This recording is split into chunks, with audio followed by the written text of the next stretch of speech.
Hey everyone, welcome to the Coach Catalyst podcast. This show is about helping you grow as a coach by standing on the shoulders of giants.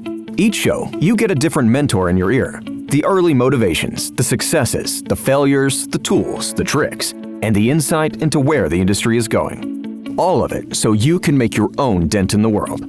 Remember, success leaves clues. Now, without further ado, on to the show. Hello, ladies and gents, and welcome to the Coach Catalyst podcast. I'm your host, Trevor Whitwer. On today's episode, I have the pleasure of speaking with Dan and Jeff from Greenlight Personal Training. Greenlight Personal Training is a brand new franchise, only a couple years old, in the small group personal training space. They operate a kind of a 4-to-1 model with each client on an individualized program. Since they are a brand new franchise, I really wanted to dig in how they got this whole thing started, why they chose a franchise over some of the other options, what kind of struggles they have right now, how are they going to scale this thing. We get into that, and we also get into their model, why they chose the model, how they've set it up for the franchisee to be successful. And one unique thing about their model is its footprint, much smaller, which allows them to have lower operating costs, but then better margins. So if you're interested in this space, even if you are a gym owner, you're definitely going to get some takeaways from this. I hope you enjoy this episode with Dan and Jeff from Greenlight Personal Training. Dan and Jeff, welcome to the Coach Catalyst podcast. Happy to be here. Thanks for having me.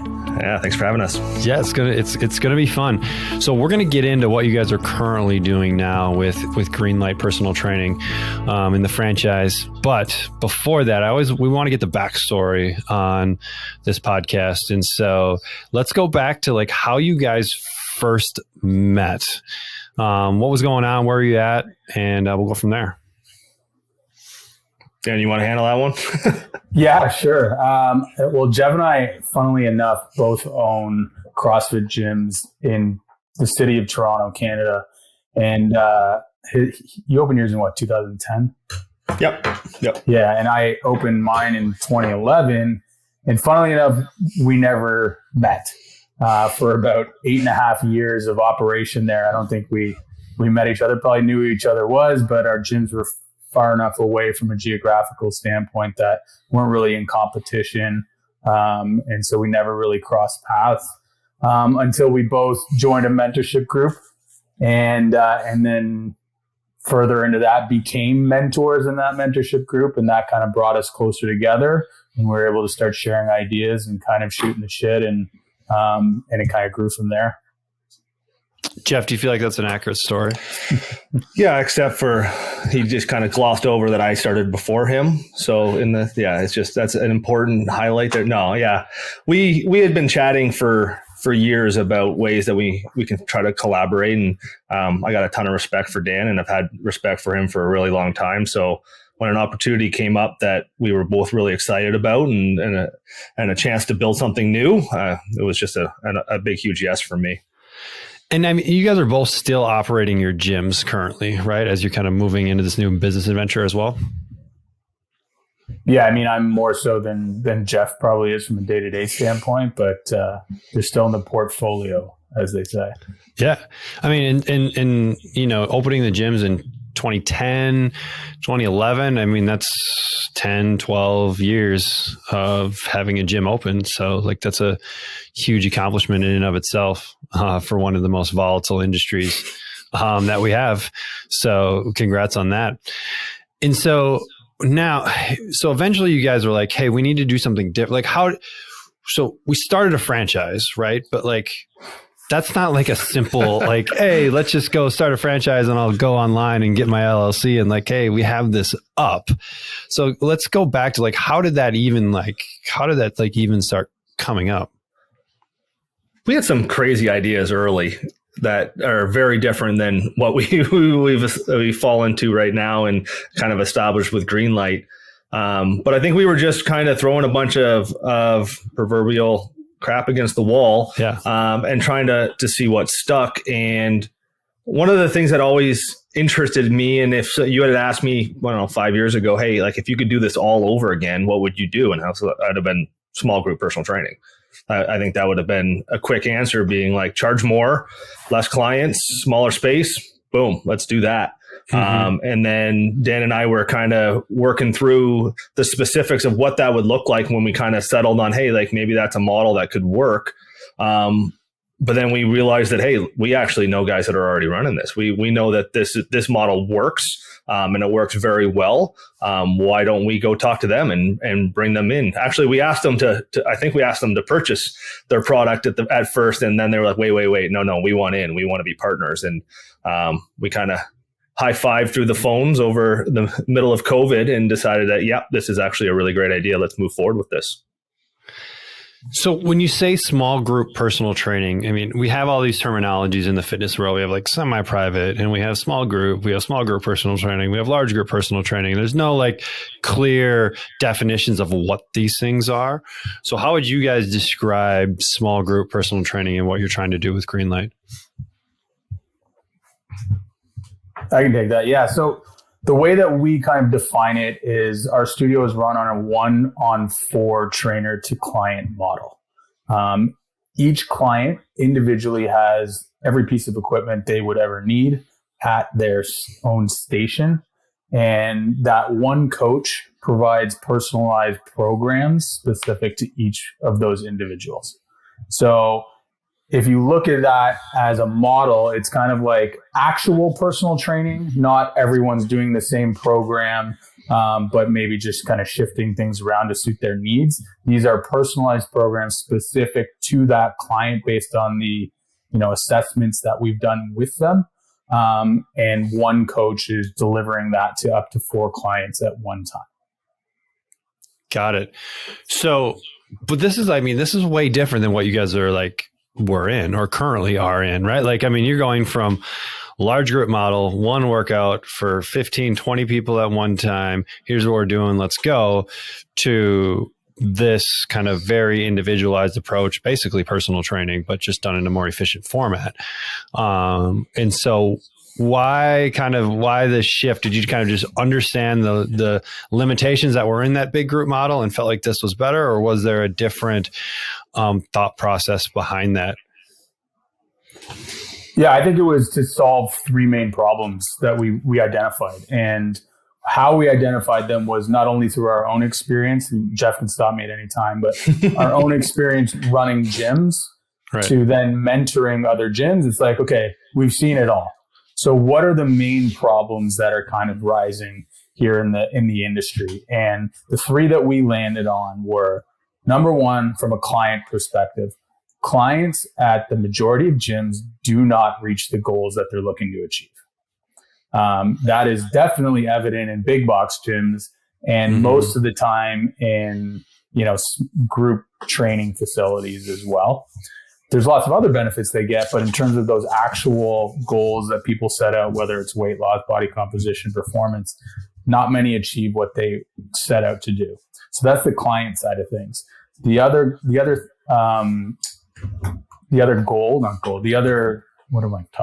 key here that we're trying to solve, problem that we're trying to solve, was on the trainer side. How come 80% of personal trainers leave the industry after 1 year? Right. Okay.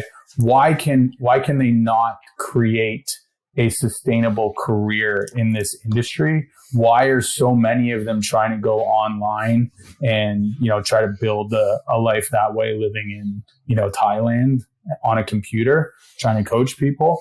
So how can we create a model that actually pays people a living, professional wage, and also have a huge impact on the clients that they're working with, to get them the results that they want? Because people enter this industry the majority of the time to help, right? Mm-hmm. They want to have impact on clients.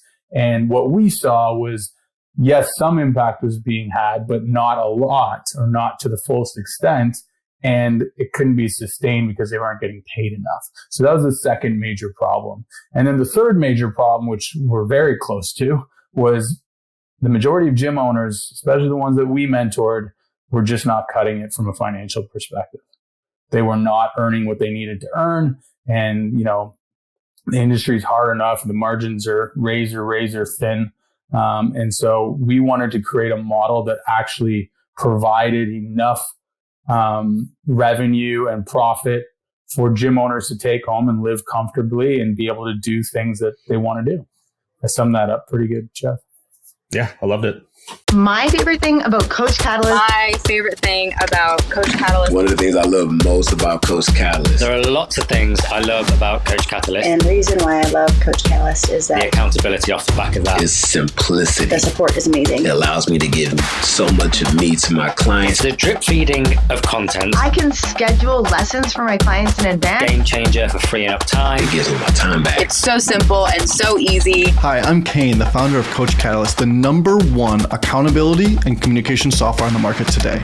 We help coaches just like you keep their clients accountable and scale their business beyond what they've ever been able to do before. So if that sounds like something you want, let's take a look at how we can help. So Coach Catalyst was built on the 4 C's of coaching. Those are content, communication, community, and consistency. So for content, you need to go beyond just workouts and deliver the whole experience for the client so they get the results they deserve. For communication, you need to own your communication. If you don't own the communication, you don't own the client. So make sure you stop texting clients and use a centralized platform. For communities, get off of Facebook groups and take ownership over your social group with Coach Catalyst communities. And for consistency, the foundation of all results for clients, we took the best-selling book Atomic Habits and built all these fundamentals right within our app that's going to guarantee to get your clients the best results possible. If you want to start using the 4 C's with your clients, content, connection, community, and consistency, make sure you run over to Coach Catalyst and start a free trial today. So I want to ask about one thing, right? Because when we think about a franchise, we think about a repeatable model, right? That's really what a franchise is. You're like taking something and you plunk it. And typically with a franchise, the more simplistic the model is, the more successful it's going to be, right? McDonald's doesn't make the best burger. They make the most consistent burger, right? And so whether I'm here or whether I'm in Hong Kong, like I'm getting the same burger, right?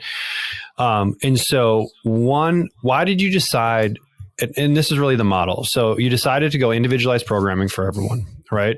So that means that you could have Susie, who's 65, is on a program completely different than Terry, who's 25 and wanting to build muscle, right? Exactly.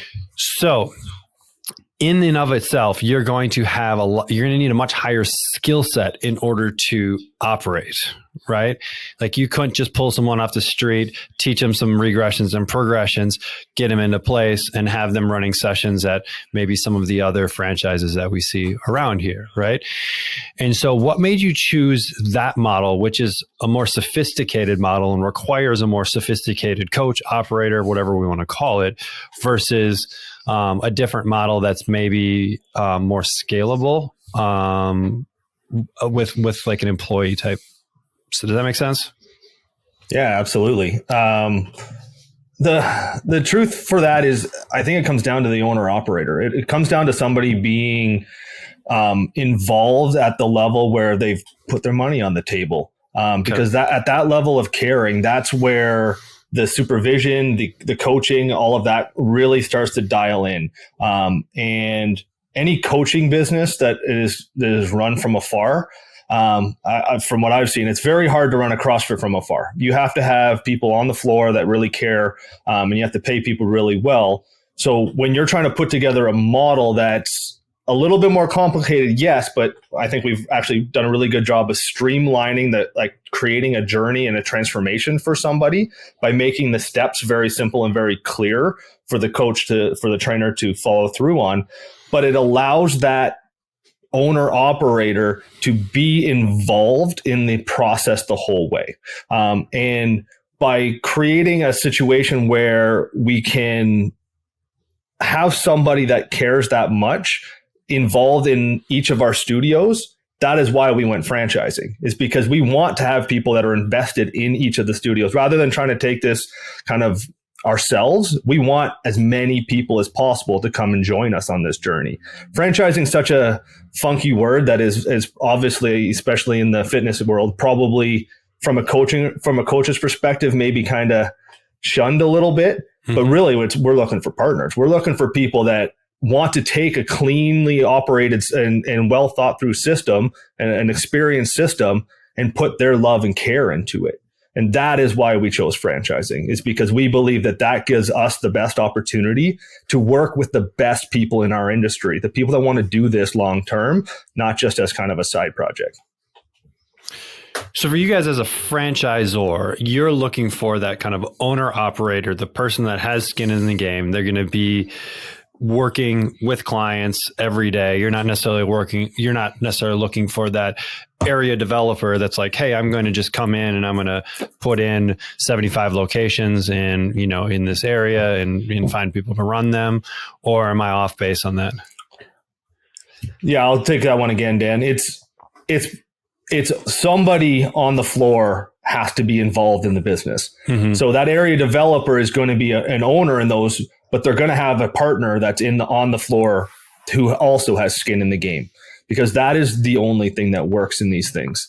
If you are just an absentee owner, this isn't going to work. You have to have somebody on the floor that cares. And something that we've seen a lot of success over in the last year is combining somebody who has a ton of experience, probably has another studio or another gym that's very successful, with somebody that's passionate and wants their own studio, putting those two people together and having them operate as a team to have a really successful Greenlight. Yeah, I can add on to that a little bit. I think one of the problems that we've seen, especially doing market research, is, a trainer's next step a lot of the times is they want to open their own studio. And the obvious limitations and risks that stop them from doing it. And so what we're trying to do is create a model that is, open for trainers, and gives them the ability to partially own studios with other people who are passionate about fitness, maybe have experience in it, or just want to be involved in the industry, and combining those two people together to create a very kind of great synergy and operating team to run our studios. And it will allow the person with quote unquote money to be able to potentially do that multiple times over. And that's kind of what our growth strategy would look like. Got it. So, and we could almost call it like an owner and an operator, but they both have skin in the game. They both have, a percentage of ownership. And so they're very invested in the success of this location. That's awesome. So, just give me kind of logistics on what you guys see as like a typical Greenlight. What's the location? Like, how big is it? How many people does it serve? Kind of those sort of logistics. Go ahead, Jeff.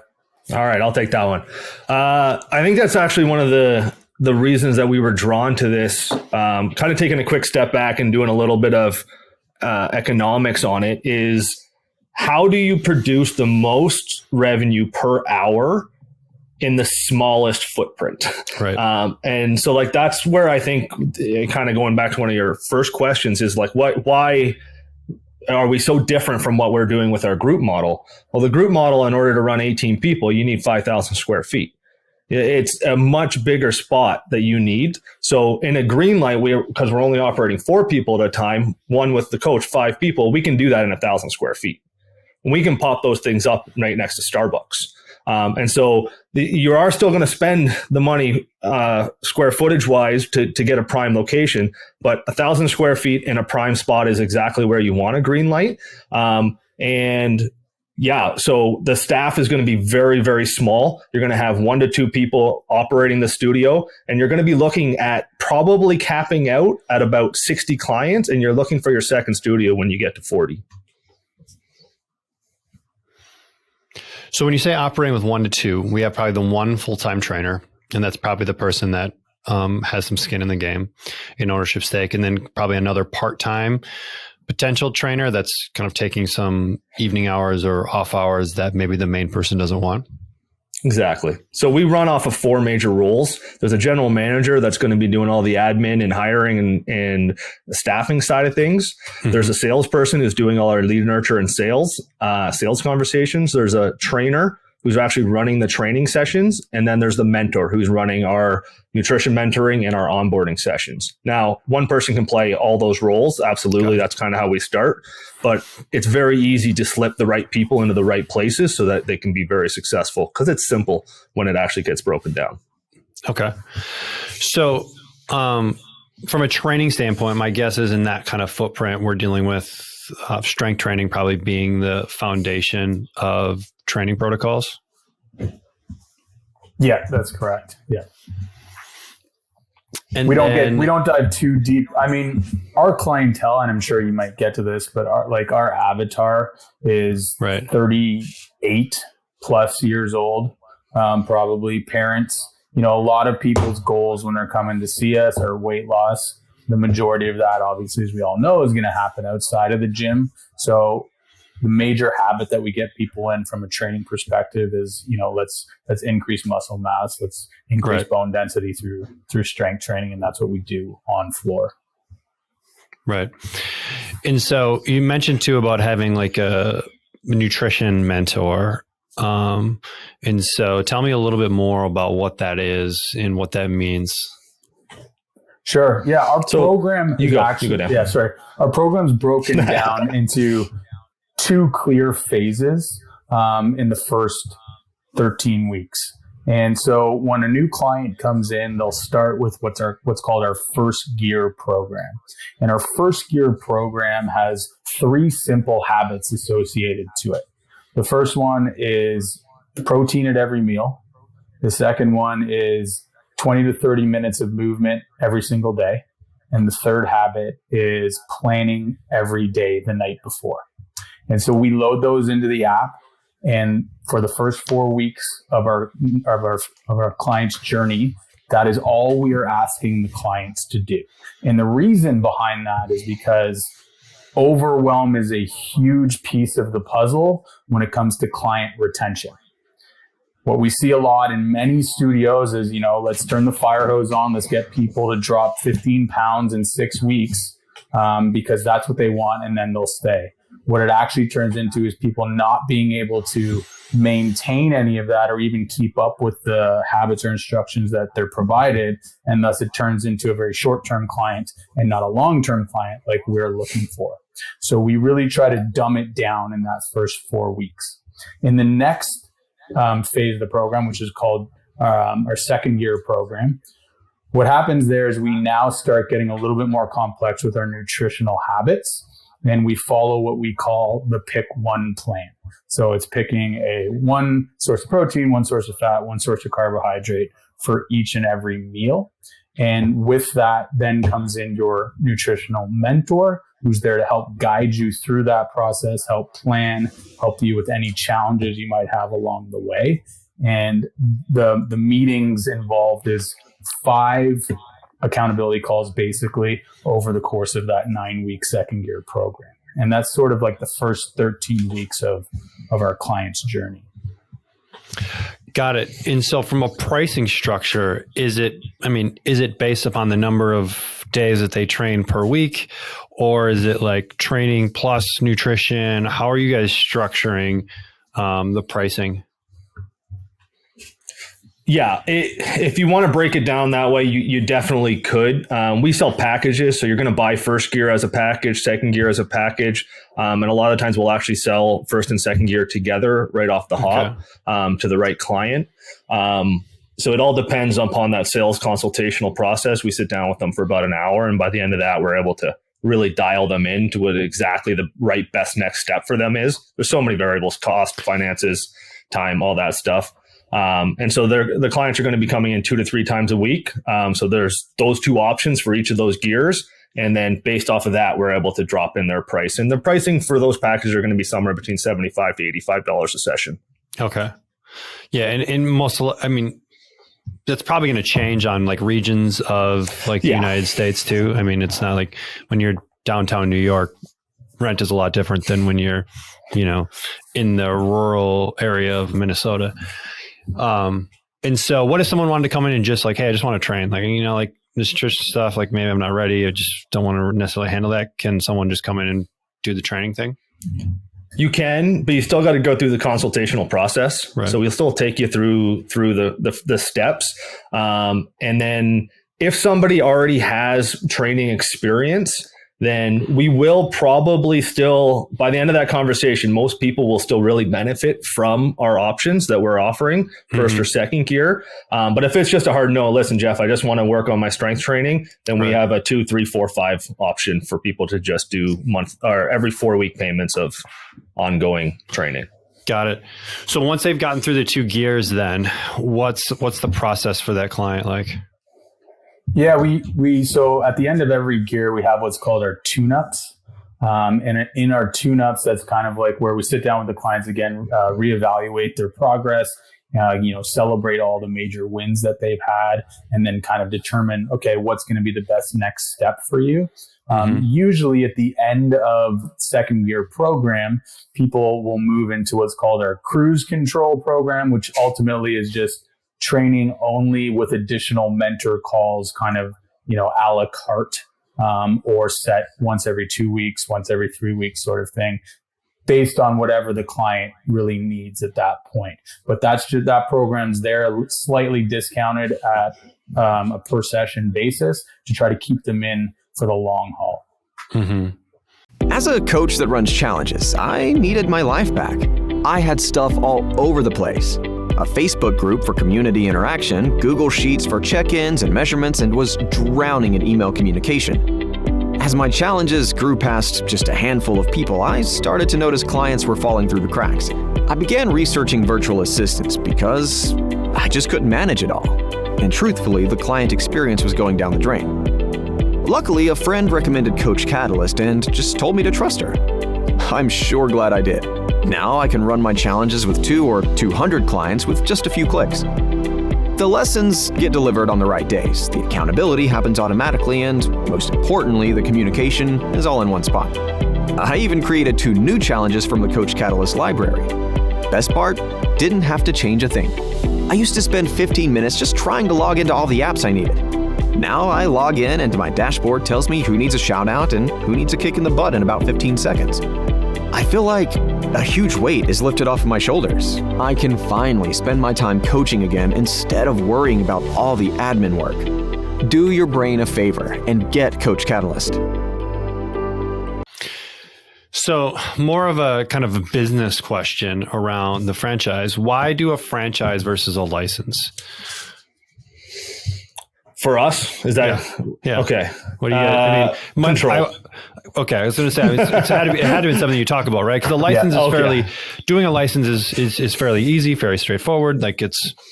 But then franchise is much more in depth. There's much more paperwork, legal, everything else that you have to go through, and you guys have to do it in Canada. You have to do it in the United States. Like you have to do it in every country you want to operate. And so, talk me through a little bit of the thought behind that. We had a long conversation about there's actually 3 options. There's franchising, there's licensing, and there's owning them ourselves. Right. So we sat down and had weeks of conversations about what the best way to operate this thing would be. And we decided that the owner operator coming in is the best. So we kind of went down to licensing and franchising. And then we started looking into licensing, and you're not allowed to help in licensing. Like that's the line where, like, if you start offering services and help and stuff on top of it, hey, listen, I want to provide you a weekly support call. Nope, you are now actually crossing into franchising reins, and you can get yourself in a lot of trouble because you said you were just giving them a license and handing them a book with all your stuff. And so that's not what we wanted. We want to be involved. We want partners. We want people that care about what's going on and that want to grow, and damn it, we want to be a part of it. I don't want to just kind of send you an email once and then good luck. Hope it goes well for you. Listen, we're very involved. We run weekly sales calls for every salesperson in our whole organization. We're starting to run weekly management calls. We talk to all of our clients every month, no matter what, so that we're having about an hour call there. During the onboarding process, we're with you every week. That's why we chose franchising, is because we wanted to be involved in the process. So you mentioned a few ways in which you guys are supporting franchisees, whether it's sales calls, management calls, training, that kind of stuff. How else do you guys support franchisees to make sure that they're successful in their endeavor? Yeah, I think one of the major ways that we provide value is through digital marketing, and social media. So we don't control all social media for each studio, but we do provide a template of posts that we actually push out to all of the studios ourselves. And that just helps fill their kind of social media calendar. And it's very on brand. Everything that we kind of, our messaging is very much evident in there. And so we push that out to all of our studios. And then through digital marketing, we actually handle all of it from HQ. So the studio owners aren't left there to have to worry about, finding a digital ads guy or trying to figure it out themselves. We'll just take all of our, all the lessons we learned from all the campaigns that we've run at the different studio locations and be able to kind of pick the best ones and provide leads to our franchises, which I think is a huge asset. So are you running ads? So this is one of maybe the issues I see with some other franchises. They run like national campaign ads, right? Which aren't necessarily very targeted to someone's local area. And so are you guys kind of an operator in someone's maybe ad account and then driving ads in their local area, within 5 miles of their location type of thing? Yeah, so we do localized ads for every studio. As of right now, we're a little smaller. It's a lot easier to manage. I'm sure it's going to become something a little bit more challenging as we go forward. But it was very important to us that the owner operators are there to kind of focus on the clients and running their studios. And the best way that we could support them was to actually drive leads to their studios. And then if they can make those sales with our sales help, and get clients in the door, that's going to help us as franchisors grow much faster because these studios are just going to be more successful. Right. Yeah. I mean, it's a win-win for everybody. Right. And a lot of kind of operators aren't necessarily skilled on the marketing, on the, especially like paid marketing and that kind of stuff. And they don't have the time to be able to stay up to date on how those things are changing. And so I think that's a huge, huge asset to a franchisee to have someone kind of managing that. And then, you don't have to hire a digital agency for a couple grand a month to maybe get you some tire kickers. Yeah, exactly. Okay, awesome.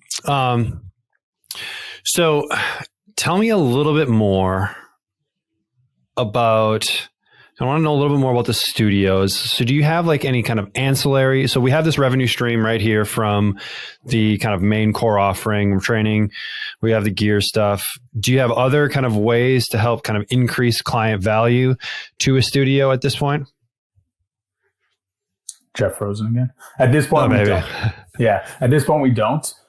It is something that we're looking to in the future. What we're really we're still kind of in the prove it kind of phase, to be honest with you. And because of that, we want to make sure that our studios can operate at a high profit with just the main offerings that we provide. And that's sort of our goal right now. There's lots of potential. I mean, whether it be supplements, whether it be food delivery services, there's tons of stuff. But right now we're focused on our offering, our product. So what do you see if we look at kind of the perfect studio that's running really, really well, what do you see as profit margins that those studios are able to hit with this kind of model? So I have to be careful because of franchise law with saying stuff. But what we try to reach, let me put it to you this way. We try to keep expenses, including staff, under about $12,000 to $15,000 a month. This is running at full capacity. $12,000 to $15,000, maybe $16,000, $17,000 a month, including rents, including all of that, every expense. And then we try to maximize a studio with about 45 to 60 clients who will have an average revenue per member of about $700 to $800 per month. Per month, correct. Okay. Got it. And so there's probably certain percentages you guys are trying to hit from like, hey, let's try and keep, because it kind of changes a little bit too, right? When you have 20 members versus when you have 40, 60 members, that changes those percentages. Awesome. So, I mean, kind of what's next for you guys? I mean, you're young, right? You've only been doing the franchise thing for a couple years.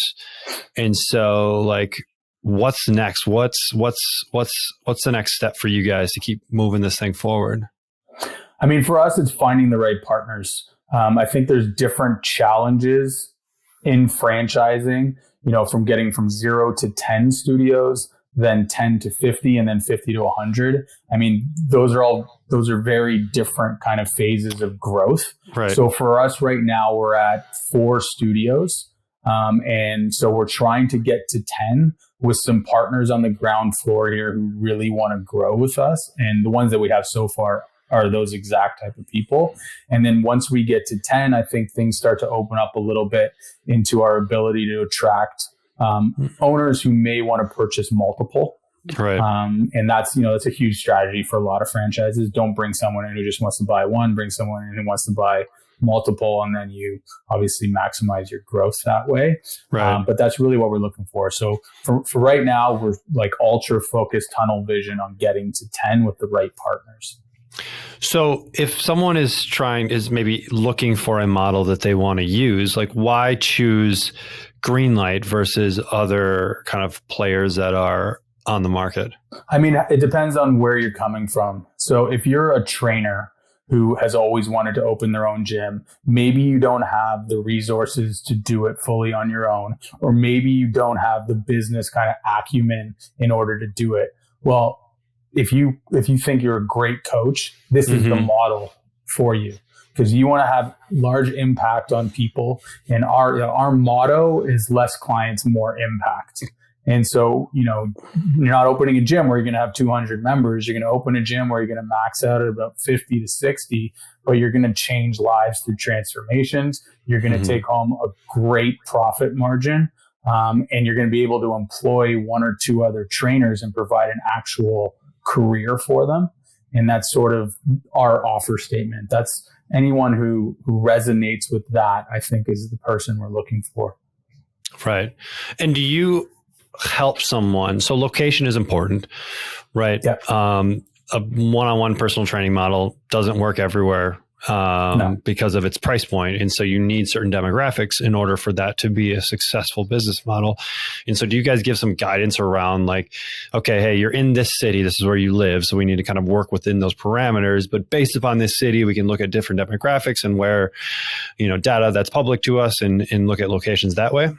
Yeah, that's one of the key elements that we provide in our franchise build out process.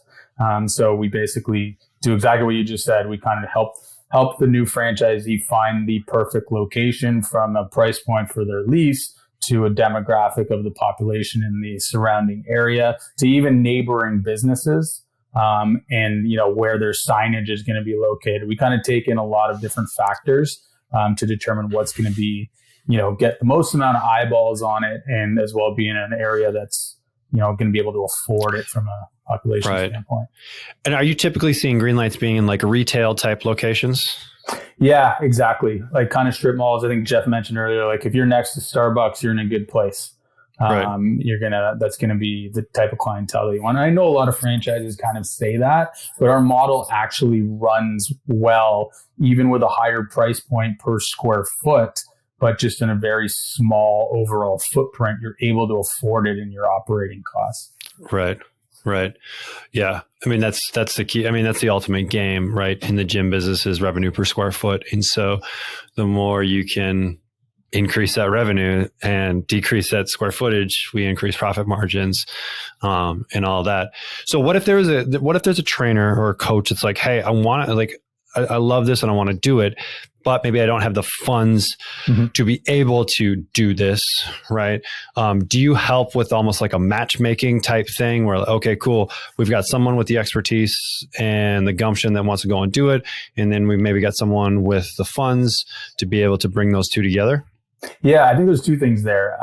That's one thing that we identified very early is let's become matchmakers on this. Because if we can find people who are passionate about fitness that want to be in the industry and match them with really solid trainers who want to get into ownership, but their barrier is financial, then we can help them. And then the other side of it is, most trainers that we've talked to don't really understand, or they overestimate how much it actually costs. And so I think we can do a good job of helping them understand, it's going to cost less than you think. And you also don't need all of that money right away. Right. So you said overestimate, right? Not underestimate. So you feel like people are coming in thinking it's going to be way up here, but it's really a lot lower. And where's the discrepancy? Where does that come from? That's a good question. I mean, I think if you just look at frills, that's probably why most studios cost too much, is the big build outs that they do and the square footage. And so trainers that work in gyms like that, they kind of sit there and think, well, this is going to cost hundreds of thousands of dollars to get up and running. But our studios don't. Number one, because of the equipment that we use. Number two, because of the size of the square footage. And the service that we offer ultimately is not a frill-based service. Right.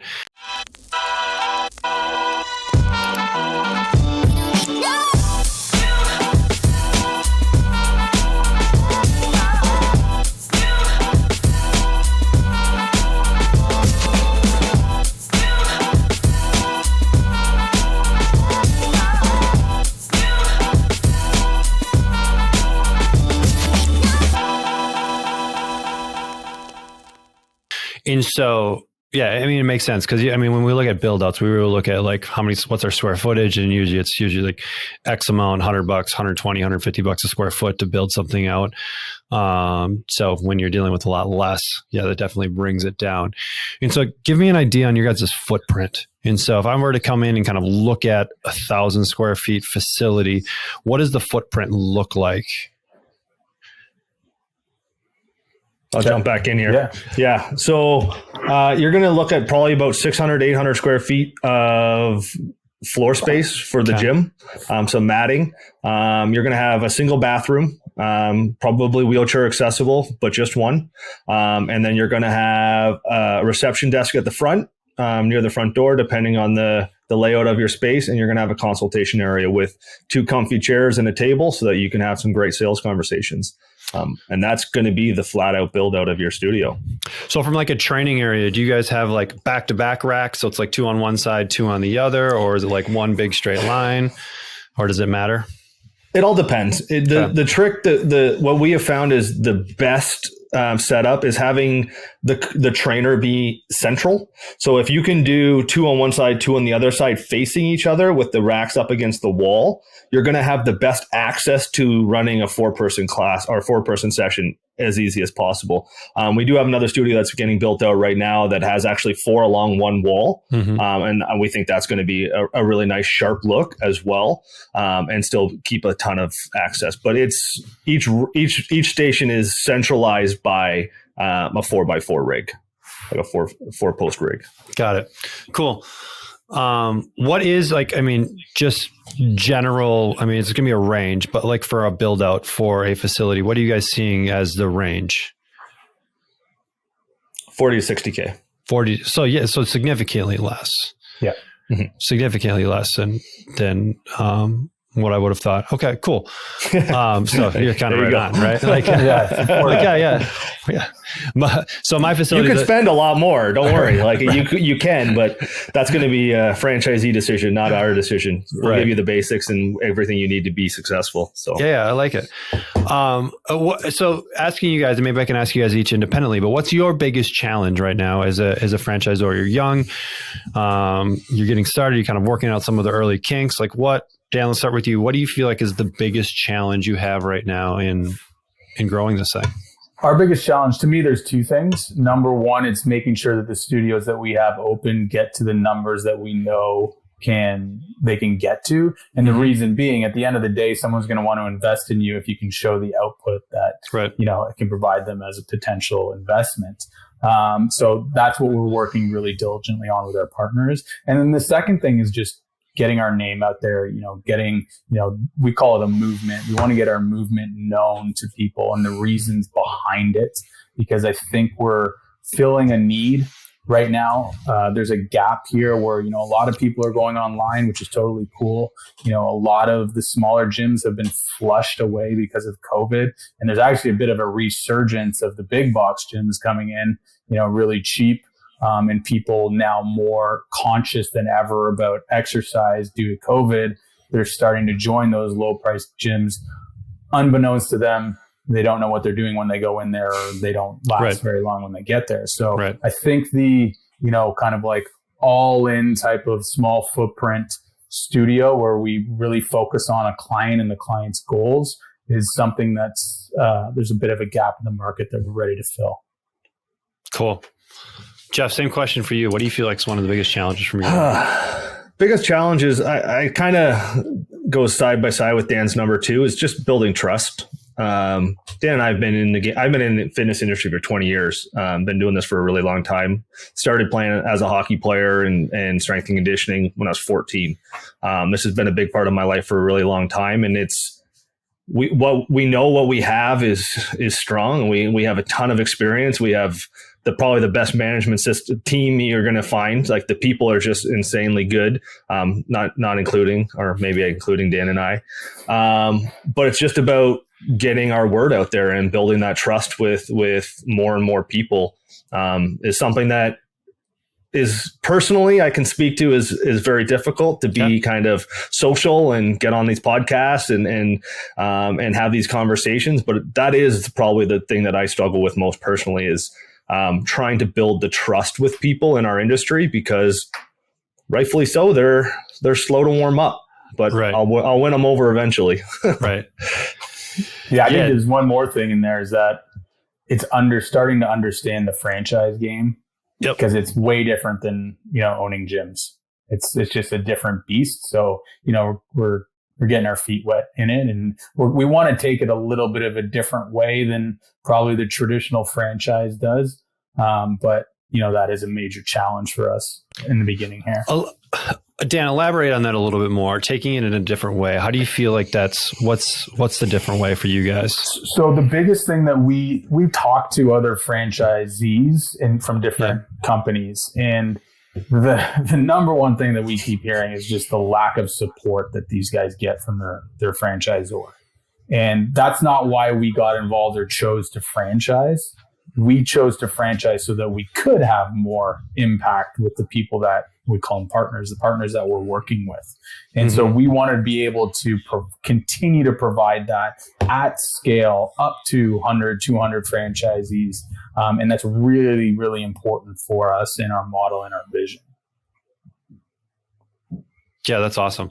That's a very common, I think, complaint from a lot of franchisees is kind of the lack of support. And so is that something you guys are thinking about? Like, it's easy now when you just have a handful of locations, right? Like call everybody up, like, everybody's kids, everybody's dog names, whatever. When you get to 100, 200, 300, 1,000 locations, have you started to think about what that looks like at that level, still be able to try and provide the level of service and support that you guys want to do, but at this, at scale?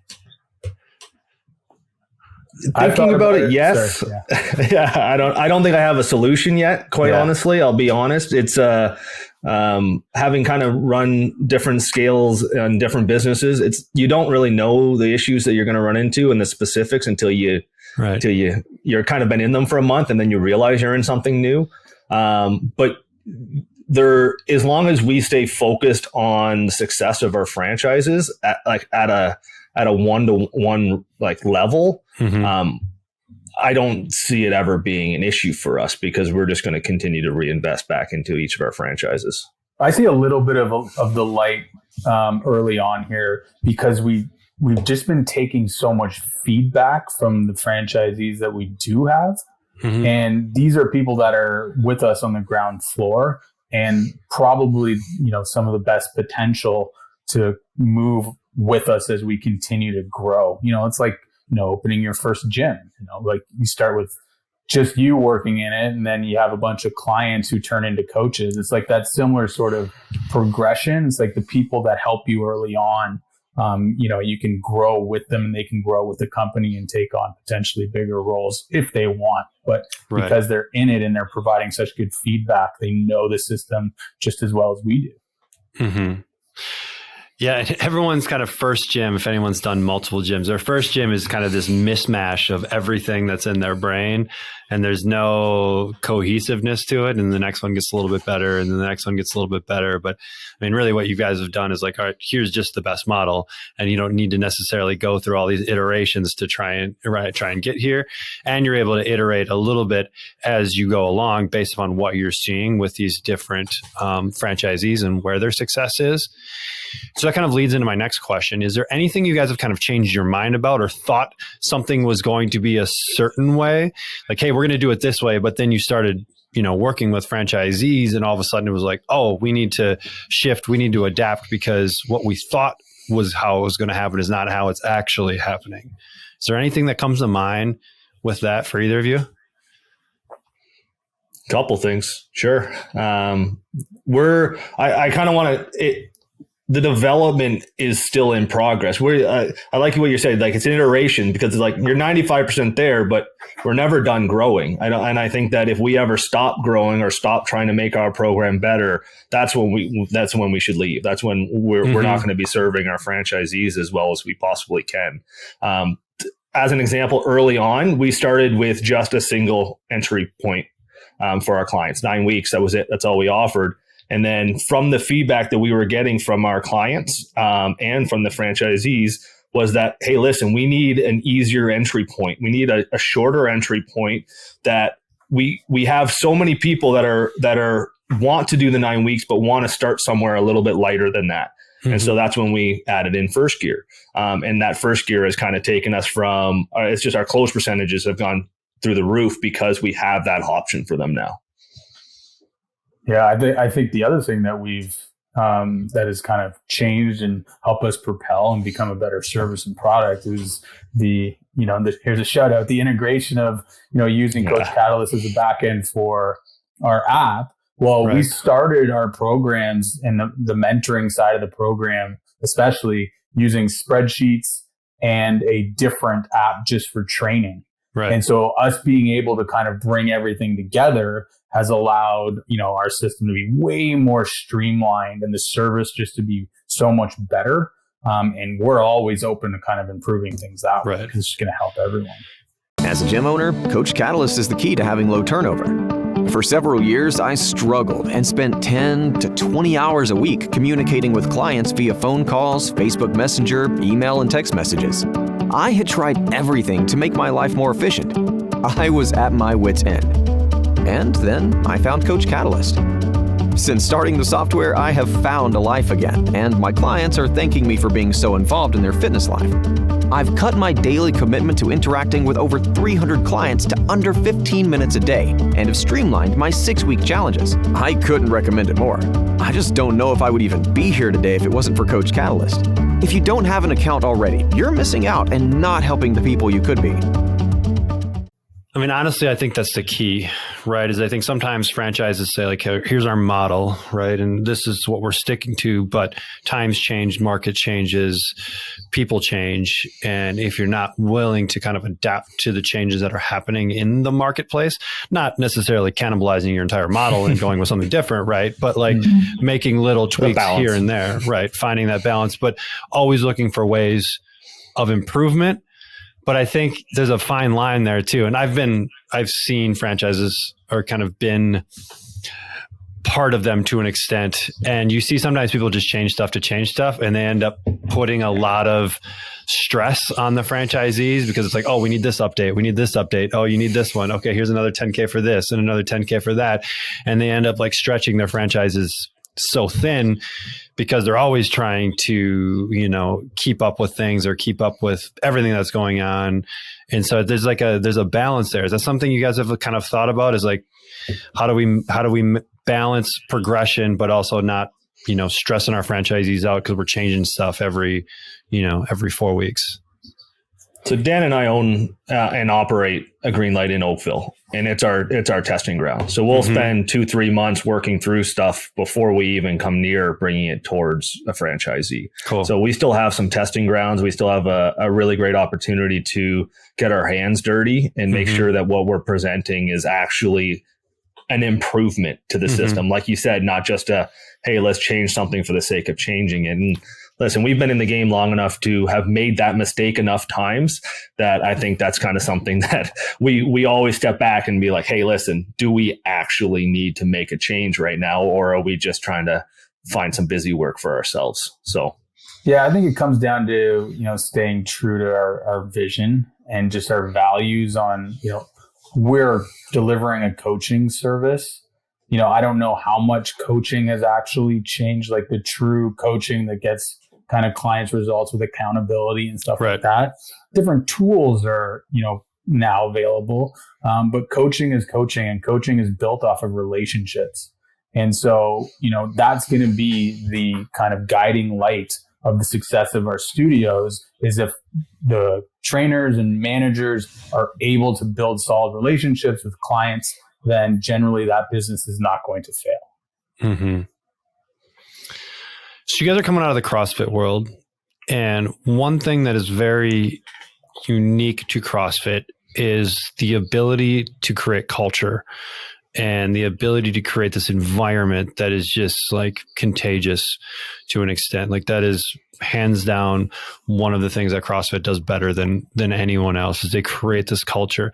Have you been able to kind of take any ideas or take any thoughts from, hey, we saw this thing evolve in our CrossFit gyms that turned into really cool, where it's a little bit different environment. It's 4 people versus maybe 18 or 20 in a session. So the energy is different. What are you guys thinking about culture and how you create culture within each location? Jeff, you want to take that? Yeah, I think you're kind of bang on there, where culture in what we offer is going to be something that's a little bit more difficult to develop than in CrossFit. But we over deliver on the individual attention. And that is where our clients are really getting their benefits, is the accountability that they get through having their coach in their ear daily, right? And having the communication and contact there. Now, we are also using the community aspect of our Coach Catalyst app to improve the ability for our clients to interact on a weekly basis. And I guess you do have you have 4 people potentially in a session at one time, right? So you're going to have interaction between people in those sessions, which to me, I like that model much better than the true one-to-one model. Like one-on-one for me as a coach is the most boring model on the planet, right? You have to be a great conversationalist, because there's a lot of dead time. There's a lot of rest period. And it's just not a very fun model to coach for 3-4 hours at a time. Whereas that kind of 4-to-1 or multiple clients to a single coach, like you can help this person, you can help that person, and then people kind of get to know each other a little bit. They look forward to seeing each other. And then kind of you have those bonds that form, which help create some cohesiveness outside of just coach-client relationship. We have client-to-client relationship. And so I found that just in the small group model to be one of the best things in clients, just getting to know each other. Yeah. Actually, we build on that. I mean, the way that our model works is, we want to create consistency in client schedules. So we actually control scheduling. It's not for the client to schedule their sessions. So when we set out, we actually, in the first 4 weeks, if they're doing 3 times a week, we set out the times they're coming for their 12 sessions. And so what that creates is, the same 4 people coming at the same time periods. So it does create that bond, that much smaller kind of community feel for those people that are in those sessions during the time. It's a different energy, right? And it's a different crowd. You get the best of both worlds, right? You get the personalized attention of a one-on-one session, but you get the atmosphere of a small group, and the music gets up, and everybody's kind of doing a small conditioning piece, and everybody's laughing, and you can absolutely get a really increased atmosphere. It's a lot more fun for the coach to run. I agree with you 100% there. And our clients do have more fun than in one-on-one. There's a little bit more energy in the studio, so they're getting a little bit better workout from it. Right. And it's a different clientele core demographic than like your CrossFit world, right? Typically a little bit older, different goals, different place in life typically. And they sometimes don't need as much of the high energy stuff as some of the younger kids do. Man, that's awesome. So let's, anything else you guys want to kind of cover there? I think we kind of did a good job of. That was thorough. Yeah. Getting all over the place. Really good. Yeah. So let's just kind of have some fun. We've got some rapid fire questions. This is completely unrelated to anything we've talked about so far. It's just fun. So we'll go each of you. I'll kind of call on you guys so you don't have to talk over each other. Actually, I think Jeff might have froze again. He's frozen.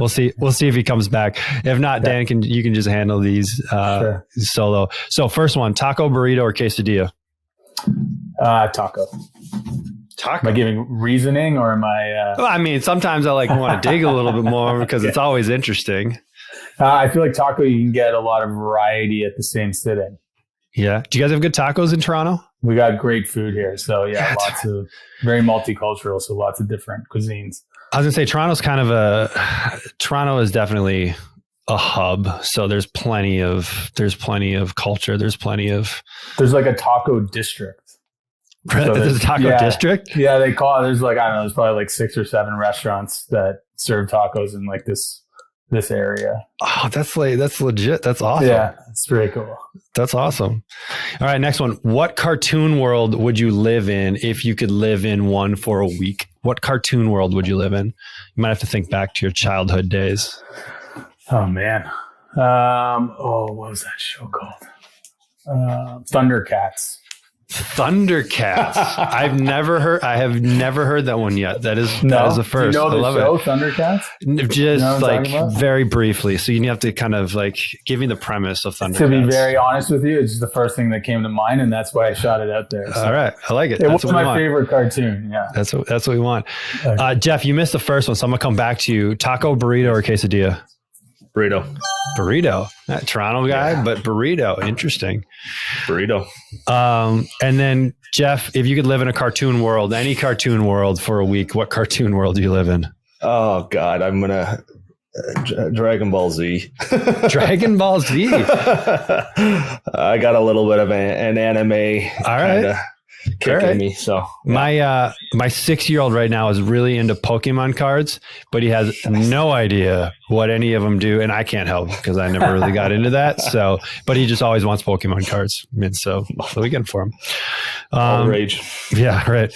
Next one we got. Anything you've purchased for $100 or less that you feel like has had profound value in your life. It could be an electronic, it could be a book, it could be anything like that. Those are kind of some things that get some thoughts going, but like $100 or less, not super expensive.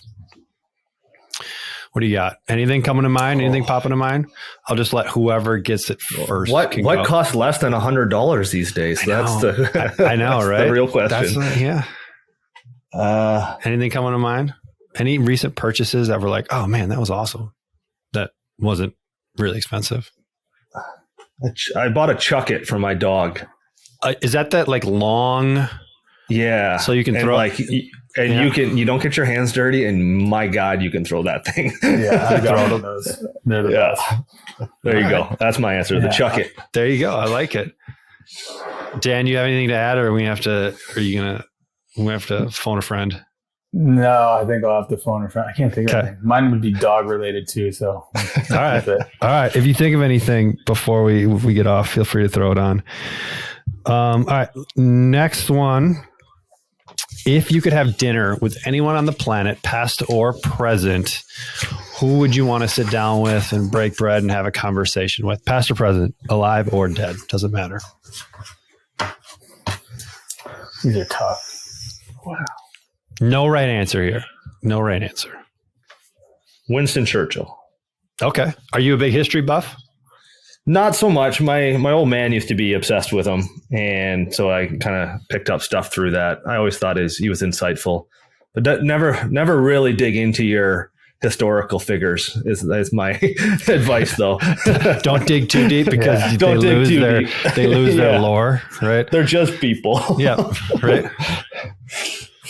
Yeah, I'm a big sports guy, so I'd probably go with like Wayne Gretzky. Oh, a Canadian sports guy, so definitely Gretzky is a very fitting. It's an easy one. Yeah, very stereotypical here. That's all right. He's one of those sports guys that kind of lived up to the hype, lived up to the persona, didn't necessarily do anything that completely tarnished the reputation. Yeah.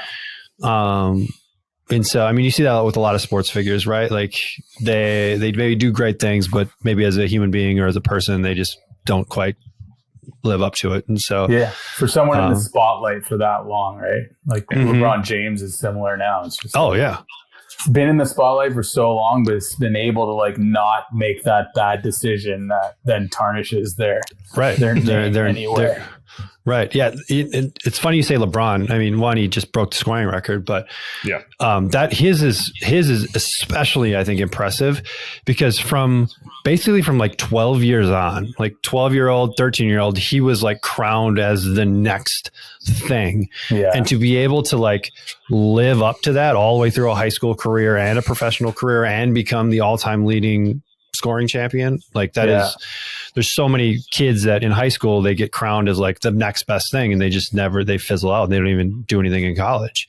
And he did his into the era of smartphones and cameras everywhere. Oh, right. And like that, all of that. Like any step that you make that's wrong, people will snap it. So I feel bad for college athletes now.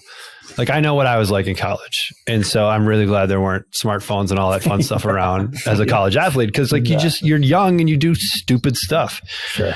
Right. And in order for somebody in my era, they'd have to like have it on a camera and then you'd upload it to your computer and then like it just wasn't possible. So yeah, that's tough. Cool, man. I like it. Thanks guys for hanging out. I appreciate you guys coming on and kind of telling your story. And it's fun to be able to get you guys on when you guys are early in it. So in 6 months, 12 months, 18 months, we have you guys on again. We can talk about the new challenge that you're having with all the growth. So appreciate you guys. Yeah. Thanks very much for having us. Really appreciate it. Absolutely. Thanks so much for listening to another episode of the Coach Catalyst podcast. If you are a coach looking to do more for your clients than just workouts, give Coach Catalyst a test drive.